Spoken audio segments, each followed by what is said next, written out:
नमस्कार, मैं Madhuchandra Chaudhary, associate professor psychiatric nursing. तो आज मैं डिप्रेशन के बारे में कुछ जानकारी देना चाहती हूँ आप लोगों को। आप लोगों को पता ही है इस बीमारी का गंभीरता क्या है, और आप लोगों को ये भी पता है शायद कि इंडिया जो है one of the most depressed country में से है। आप लोग खुद समझ सकते हो कि कितना गंभीर है ये बीमारी और क्यों हमको इस बीमारी के बारे में अभी जानकारी लेने की जरूरत है। तो पिछले साल इंडिया में एक सर्वे हुआ था और उसी सर्वे में ये पाया गया है कि इंडिया में हर 20 इंसान में एक इंसान डिप्रेस्ड होता है। और अगर ये स्टेटिस्टिक्स हम महिलाओं के बारे में देखते हैं तो डबल हो जाते हैं। मतलब इंडिया में हर 10 महिलाओं में से एक महिला डिप्रेस्ड होता है। तो ये डिप्रेशन जो है कितना गंभीर है अभी आप सोच सकते हैं। ये जो डिप्रेशन है ये हमारी कौन सी चीज को अफेक्ट करते हैं? ये जो डिप्रेशन है ये मेनली अफेक्ट करते हैं कि हम कैसे सोचते हैं, कैसे एक्ट करते हैं, फिर हमारा डेली एक्टिविटीज जो है, हमारा खाना, हमारा सोना, ये सारे चीज को अफेक्ट करते हैं डिप्रेशन।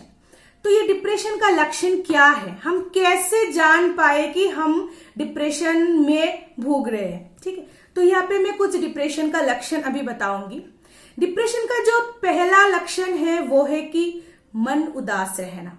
डिप्रेशन में मन हमेशा उदास रहेगा, बहुत सैड रहेगा, 24/7 मन उदास रहेगा। अभी आप लोगों के मन में ये सवाल आ सकता है कि मन तो हमारे भी बहुत टाइम कभी कभी उदास रहता है, लाइफ में ऐसे अप डाउन चलता है तो हम भी उदास हो जाते हैं कभी कभी।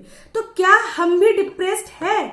तो इस सवाल का जवाब ये है कि जो नॉर्मल लाइफ का सैडनेस है या तो फिर उदासीनता जिसको हम बोलते हैं, तो लाइफ में बहुत टाइम ऐसा आता है कि लाइफ में बहुत अप डाउन हो जाता है और हम उदास हो जाते हैं। पर ये जो नॉर्मल उदासी है लाइफ का, वो एक टेम्पररी पीरियड के लिए है। मतलब अगर लाइफ में कुछ अच्छा हो गया, बहुत बड़ा खुशी आ गया लाइफ में, या तो बहुत कोई त्योहार आ गया, तो ये जो उदासी है वो चला जाता है, मतलब हम नॉर्मल हो जाते हैं फिर से। पर डिप्रेशन का जो उदासी है वो नहीं जाएगा, 24/7 वो उदासीनता रह जाता है। चाहे लाइफ में कितना बड़ा खुशी ही क्यों ना आ जाए, कितना बड़ा त्योहार क्यों ना आ जाए, अगर वो डिप्रेशन का उदासी है तो वो उदास ही रहेगा, उसका कोई चेंज नहीं हो जाएगा। ठीक है, ये सबसे बड़ा डिफरेंस है नॉर्मल लाइफ की उदासी और डिप्रेशन की उदासी में। दूसरा जो इंपॉर्टेंट लक्षण है डिप्रेशन का वो है गिल्ट फील करना, मतलब अपने आप में ग्लानि फील करना। ठीक है, और अपने आप को ब्लेम करना किसी चीज के लिए। मान लीजिए उसका पहले कि कुछ चीज को वो खींच के लाता है और बोलता है अपने आप को उसी चीज के लिए कसूरवार ठहराता है। जैसे मेरे वजह से ही शायद ये इतना बुरा हुआ था, अगर मैं ना होती तो इतना बुरा नहीं होता। कुछ भी चीज को लेके वो अपने आप को ब्लेम करते रहते हैं। तीसरा जो चीज है वो है लाइफ से उसका इंटरेस्ट खत्म हो जाना। मतलब जो चीज उसको पहले बहुत पसंद था, जिस चीज से पहले बहुत इंटरेस्ट मिलता था, उस चीज को खुशी मिलता था, वो सारा चीज में अभी उसको इंटरेस्ट नहीं मिलता है। मान लीजिए किसी को पहले क्रिकेट बहुत पसंद था या तो मूवी देखना बहुत पसंद था, पर अगर उसको डिप्रेशन हो रहा है तो वो सारा चीज से उसका जो इंटरेस्ट है वो उड़ जाएगा। ऐसा लगेगा कि जिंदगी से खुशी जैसा खत्म ही हो गया है, जिंदगी में कोई खुशी ही नहीं बचा। तो इस तरह का चीज महसूस होना शुरू हो जाएगा। नेक्स्ट जो लक्षण है वो है कि वो लोग ये फील करेगा कि मेरे लाइफ का तो कोई वैल्यू ही नहीं बचा, मेरा लाइफ का कोई आशा नहीं बचा, मेरे लाइफ में ऐसा कोई नहीं है जो मुझे अभी हेल्प कर पाएगा, मेरा लाइफ एकदम आशाहीन हो गया है, मेरा लाइफ में इतना कुछ चल रहा है जहां से मैं नहीं निकल पाऊंगी कभी, मेरा लाइफ शायद यहीं पे खत्म हो जाएगा, क्योंकि आगे पीछे में सारे जगह सिर्फ अंधेरा देख रही हूँ, कोई आशा नहीं मिल रहा है, मेरा लाइफ का कुछ वजूद ही नहीं मिल रहा है। इस तरह का सोच भी उसके दिमाग में आता रहेगा। नेक्स्ट जो इम्पोर्टेंट लक्षण है ये है कि उसका जो एनर्जी लेवल है उसमें बहुत ज्यादा परिवर्तन आ जाएगा। मतलब वो जो बहुत लो एनर्जी फील करेगा, हमेशा बहुत थका थका सा फील करेगा, ऐसा लगेगा कि वो बहुत ज्यादा टायर्ड है, कुछ भी काम करने का उसको मन नहीं लगेगा। वो जब बोलेगा बहुत धीरे धीरे से बोलेगा, कोई भी काम करना चाहते हैं तो बहुत धीरे धीरे काम करेगा, ऐसे लगेगा कि मतलब कुछ एनर्जी नहीं बचा उसके शरीर में। नेक्स्ट जो लक्षण है वो है कंसंट्रेशन का कम हो जाना। अगर वो कोई स्टूडेंट है या तो जॉब कर रहा है तो किसी भी चीज में, कोई भी हो, किसी भी चीज में उसको कंसेंट्रेट वो नहीं कर पाएगा, उसका कंसेंट्रेशन का प्रॉब्लम शुरू हो जाएगा। नेक्स्ट जो लक्षण है वो है उसकी स्लीपिंग हैबिट में चेंज आ जाएगा। मतलब उसका जो नींद है उसमें परिवर्तन आ जाएगा। ऐसे डिप्रेशन का एक जो टिपिकल सिम्टम्स है नींद ना आने का, वो है अर्ली मॉर्निंग, या मतलब बहुत ज्यादा सवेरा सवेरा उसका नींद टूट जाएगा। मान लीजिए कोई व्यक्ति नॉर्मली 6 बजे, सुबह 6 बजे सो के उठते हैं, तो डिप्रेशन के वक्त क्या होगा, डिप्रेशन के टाइम में अगर उसको नींद का बीमारी हो रहा है तो वो मिनिमम 2 घंटा या तो उससे पहले उसका नींद टूट जाएगा। अगर सुबह 6 बजे वो नॉर्मली उठता था तो 4 बजे या तो इससे पहले ही हर रोज सुबह उसका नींद खुल जाएगा। तो इस तरह का नींद में दिक्कत, परिवर्तन आ जाएगा। दूसरा जो है उसकी खाने के हैबिट में परिवर्तन आ जाएगा। मैक्सिमम टाइम यही देखा जाता है कि जिस व्यक्ति को डिप्रेशन होता है वो व्यक्ति का खाने का मन नहीं करता है, वो बहुत कम खाता है और उसका वेट भी बहुत ज्यादा लॉस होना शुरू कर जाता है। पर कई पेशेंट में ये भी दिखाई देता है कि उन लोगों का खाना बढ़ गया है, बहुत ज्यादा खा रहा है और बहुत ज्यादा इसके वजह से क्या हो गया, वेट गेन कर रहा है, ओवरवेट हो रहा है। और लास्ट में जो है वो है सुइसाइडल थॉट। उन लोगों को इतना ज्यादा नेगेटिव थॉट्स आना शुरू हो जाता है कि मेरे लाइफ में कुछ नहीं बचा, मैं शायद कुछ नहीं कर पाऊंगी, मैं कुछ भी नहीं हूं, ऐसे धीरे धीरे धीरे इतना ज्यादा नेगेटिव थॉट आना शुरू हो जाता है। एक सिंपल से बात मान लीजिए हो गया, उस चीज को वो धीरे धीरे इस चीज का रिलेटेड बहुत ज्यादा नेगेटिव थॉट आना शुरू हो जाएगा और जो लीड्स करेगा उन लोगों को सुइसाइडल थॉट्स।